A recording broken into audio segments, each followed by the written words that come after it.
Друзья, у нас сегодня спецвыпуск Nocta Live. У нас в гостях председатель парламента Игорь Гросу. Господин Гросу, я предлагаю поговорить о ситуации, которая сложилась в Гагаузии, и то, как на нее смотрят в парламенте. Э, Господин Гросу, приветствую вас. Здравствуйте. Ну, прежде всего, благодарю вас за то, что нашли время в своем плотном графике дать нам интервью. Ситуация развивается, ну, не знаю, порой интересно, порой драматично, да. Хотелось бы узнать ваше мнение. В целом, как вы оцениваете ситуацию, которая сложилась в Гагаузии? Ну, она непростая, конечно, потому что это как бы продолжение тех событий или, да, тех, скажем так, результат тех нарушений, которые мы видели во время избирательной кампании. И сейчас просто то, что я вижу, это попытка этой бандформирования, этой преступной группировки, которой руководит беглец, осужденный на 15 лет, Шор, который находится в бегах, пытается захватить вот таким очень беспардонным и, извините за выражение, наглым образом продвинуть своих соратников по бандформированию в экзекутив, в исполнительный Комитет, да. орган комитет, да, Гагаузии. И то, что сейчас видим, вот эта полемика, это противостояние между Адунария Популара Народное и собрание, да. Народное собрание и представителями этой бандформирования. Да, попытка десантировать туда людей, которые ничего не имеют общего с жителями Гагаузии, с жизнью, теми процессами, которые в Гагаузии ничего не знают об этом регионе. Вот мы видим, и это, конечно, непростая ситуация. Тем временем будем наблюдать, будем продолжать разговаривать с теми представителями избирателей, будто они депутаты или народные избранники или примары, те, которые осознают и понимают, насколько сложна вот эта ситуация. Я бы хотел... Да, господин Гросс, вот такой вопрос к вам. Вот сейчас очень большие дискуссии, вопрос по поводу вокруг компетенции Гагаузии, вот этот вот НДС, там есть инициатива господина Раду Мариана, да. С одной стороны, есть компетенции Гагаузии, и не хотелось бы, чтобы эти компетенции отбирались. А с другой стороны, эти компетенции сейчас попадут в руки бандформирования, как вы сказали, которые берут в руки власть в Гагаузии. И вот вчера, например, была ситуация с ГРТ, диффузор Публик Регионал, региональная общественная телерадиокомпания. Председателем этой компании, директором этой компании назначили парня. Да, он как бы из Гагаузии родом, но это человек Шора. Получается, что Шор берет под контроль общественное телевидение, которое содержится за деньги налогоплательщиков. Вот как сделать так, чтобы вот эти ресурсы и компетенции, которые есть у Гагаузии, которые по-румынски называются бун публик, да, чтобы они не попали в руки бандформирования? Как парламент видит этот вопрос? Потому что это не только вопрос компетенции, это вопрос еще и национальной безопасности. Как вы видите эту проблему и как в парламенте вы будете ее решать в данном случае? Ну, давайте, если говорить по телевидению, да, Да. последние решения, которые были приняты. Я думаю, что политическим лидерам Гагаузии нужно проанализировать очень внимательно процесс, да, как вот это решение было принято, дать оценку, потому что в этом процессе я уверен, что участвовали люди, которые очень знакомы, известные в Гагаузии. Да, вот не приехал опять Кишинев и выбрал вместо гагаузов вот этого человека. Его выбрали люди тоже из Гагаузии. Да? Да. Ну, нужно сделать анализ, проанализировать, были ли соблюдены все процессы и так далее, все процедуры. Касаемо других инициатив, конечно, мы будем очень внимательно анализировать, и будем давать юридическую оценку тому или иному решению. Но, коллеги, пользуясь случаем, обращаюсь к коллегам из Адунare Популяр. Давайте будем проявлять активность гражданскую и политическую, да. И в первую очередь в этом случае как бы мяч на вашем поле, да. Давайте смелее, да, выходим, анализируем вначале, конечно, и даем политическую и юридическую оценку тем или другим процессам. Мы готовы обсуждать, у нас есть платформа группы Делук совместной депутатов и представителей Народного собрания. Но, как я уже сказал, все эти процессы должны быть проанализированы. И я надеюсь, что там есть, скажем так, уамень куражош. Смелые люди, да? Да, Смелые люди, которые могут, вопреки всему, что произошло, да, набраться мужества и выйти публично и сказать: проглядели, да, подумали, что шутка, или подумали, что с бандитами можно вести Диалог? диалог, и они будут соблюдать закон и диалог, но это нонсенс. Да, по определению. Бандиты закон не соблюдают. Они могут использовать или, да, сотрешезы. То есть, да. Чтобы обойти, чтобы обмануть, да? Чтобы обойти. Поэтому я, как уже сказал, есть наша платформа, здесь мы всегда можем обсудить все вопросы, все проблемы, которые поднимаются. В то же время, как я уже сказал, я думаю, больше всего и лучше проинформированы, конечно, избранники, депутаты Народного собрания о тех процессах, которые там происходят. Господин Гросу, вот такой вопрос. Вы сказали, что должны быть смелые люди, набраться смелости и мужества в Народном собрании и дать сначала политическую, потом правовую оценку событиям, которые происходят в Гагаузии, в том числе и вокруг ГРТ.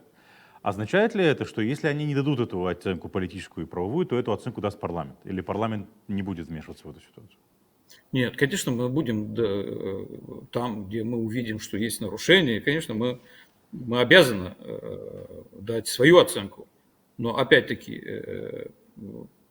повторюсь, да, очень важно, чтобы был услышан голос депутатов Народного собрания. Мы никогда не избегали, уходили от вопросов, которые касаются проблем, внутренних проблем или вмешательства других структур или сил в наши внутренние дела. Но, конечно, мы будем давать оценку и всегда, когда увидим, и мы это увидим, что это бандформирование пытается что-то обойти, что-то еще сделать во вред Республики Молдова, конечно, мы об этом будем говорить. Ну, вы пока можете сказать, какие могут быть эти решения, реакция со стороны парламента, или пока еще говорить рано? Ну, сейчас, скажем, мы анализируем, в свое время мы, конечно, выйдем и дадим свою оценку, конечно. Хорошо, вот как бы, если можно, хотел бы попросить вас дать оценку. Вот этот вот конфликт между Народным собранием и бандформированием, он аутентичный? И потому что мы видели сначала как бы поездку в Израиль, теперь мы видим какой-то конфликт развивается. С вашей точки зрения это что? Не договорились или... вообще, это какая-то... Перед нами разыгрывается какой-то спектакль или там действительно реальный конфликт существует, с вашей точки зрения? Э, Я бы предпочел еще немного времени Посмотреть, да? посмотреть со стороны, да, как будут развиваться события.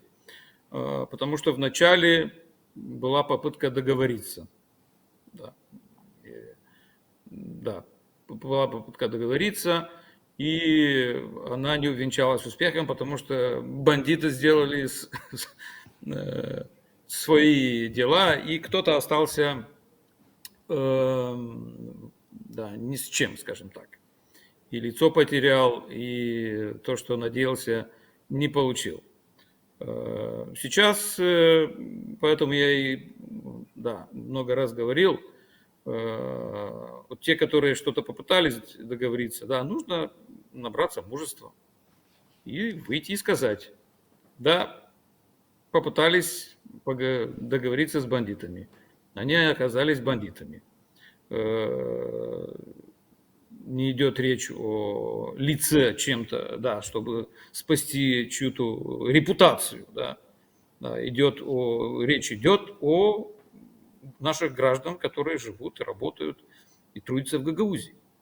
И непозволительно, чтобы вот представители бандформирований, которые находятся, как уже я сказал, в розыске, под санкциями, которые пользуются поддержкой разных спецслужб, да, ну, российских в этом случае, скажем так, они проводят политику для подрыва безопасности и нормальной жизни в Республике Молдова. Вот нужно выйти и сказать, что, к чему всего это приведет.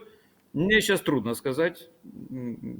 Я пожелал бы политикам, чтобы они, скажем так, держались на сторону народа. Да? Потому что они с народом останутся.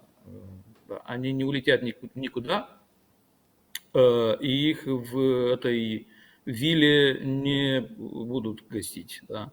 Они с народом останутся, они будут ходить по этим дорогам, встречаться с людьми, здороваться, и они должны иметь вот эту возможность смотреть в глаза своим избирателям.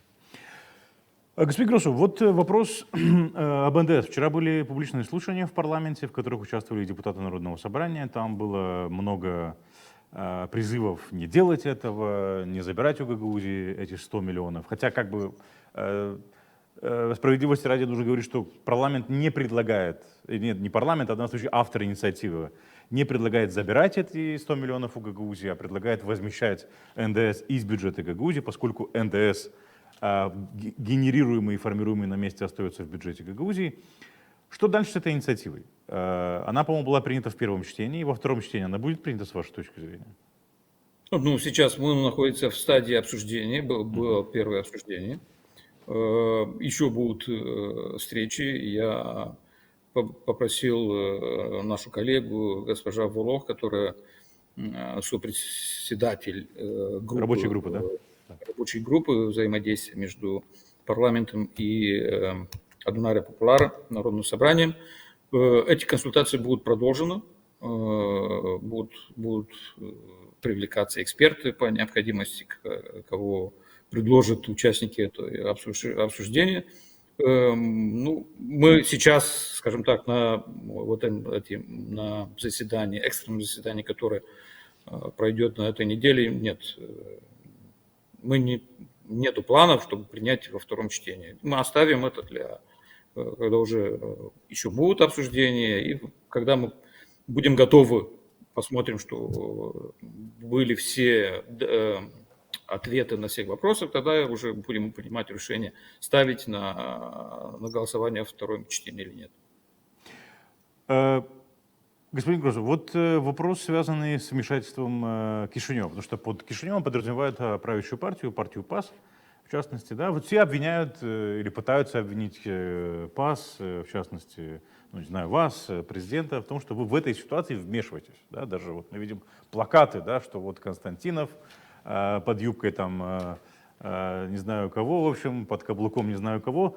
Кишинев вмешивается в эту ситуацию? Как бы, что бы вы ответили тем, кто обвиняет Кишинев во вмешательстве? Знаете, я помню и в избирательной кампании много, ну то, что много, большинство политиков, они участвовали в двух, скажем так, компетиций, да, соревнований. Соревнования, да. Да, валить все на Кишинев, да, все беды, все невзгоды, все вот, несчастья, невезение.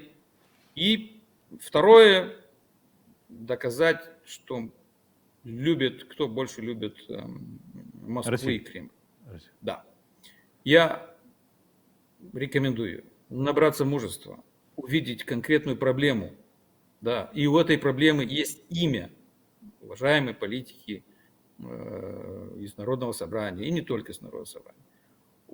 Если вы дадите для себя, да, оценку, диагноз правильный, да, той проблемы, той ситуации, которая сейчас находится, вам будет легче найти решение. А так, конечно, всегда вот эта процедура, не то что процедура, вот этот прием валить или, да, отодвигать стрелку, что виноват тот или другой. Некоторые политики вот из Народного собрания, ну, они, скажем так, сделали большую ошибку, потому что они бравировали и пользовались именами или, да, говорили, что они что-то консультировали, и у них есть поддержка. Ну, у Минчуна, да, А врали, обманывали или что? у вранья очень короткие ноги. Я Да. попытался привести с румынского. Мгм. Да, и очень быстро вот все эти попытки или бравировать, или прикрыться вот этой ложью, они далеко на это не построишь, да, конкретную кредибилу политику, которую или линию поведения, которую люди поверили и пошли бы вот, за одним или за другим политиком. То есть мы же не на других континентах. Очень просто можно и мы встречаемся, и я не отрицаю факт, что да, у нас есть дискуссии с депутатами или не только с депутатами. Мы обмениваемся мнениями по ситуации, которая там происходит с представителями других международных структур, потому что всем интересно, не то, что, конечно, интересно, для всех важно, да, какую линию выстроить в данной ситуации, да, и как сделать так, чтобы вот Гагаузия не стала еще одной платформой для этого бандформирования. Вот это самое главное. А для этого, извините, нужен, в первую очередь, нужен очень четкая политическая воля. Политическая воля политиков Гагаузии, которые должны выйти и сказать, хотят они строить будущее с этим бандформированием или нет. Вот это очень простой вопрос. И никто не будет решать за гагаузский народ. Никто не будет решать. Вы под политиками подразумеваете депутатов Народного собрания, правильно? То есть я понял, что в их И руках сейчас... депутатов, и примарей, и, конечно, есть и общественные лидеры, Да-да. да, которые были депутатами, или, да, ну и остались, и к ним прислушиваются люди. И это очень То есть я... уважаемые люди. Правильно ли я понимаю, что вы призываете сейчас не только депутатов, или как бы ждете, ожидаете, что не только депутаты, но и примары в том числе выйдут и назовут вещи своими именами и Да, скажут, что да, проблема в Шоре, да, и да. Шоры не нужно допускать к власти в Гагаузии? Да, да, потому что то, что его сейчас интересует, это его интересует финансовые потоки в Гагаузии, извините. Скажем так, как есть. Да, вот это его интересует. Он же не будет вкладывать свои деньги. Да, его интересует бюджет Гагаузии, как и любого преступника, который да, он своими деньгами не швыряется. Поэтому давайте будем государственниками, да, исходить из интересов страны и наших граждан, потому что мы здесь хотим жить со своими детьми, своими соседями, своими гражданами. Господин Гросу, наверное, последний вопрос. 17 августа будет экстренное заседание парламента. С чем связано? Какие вопросы, если вы можете раскрыть скобки? Ну, это часть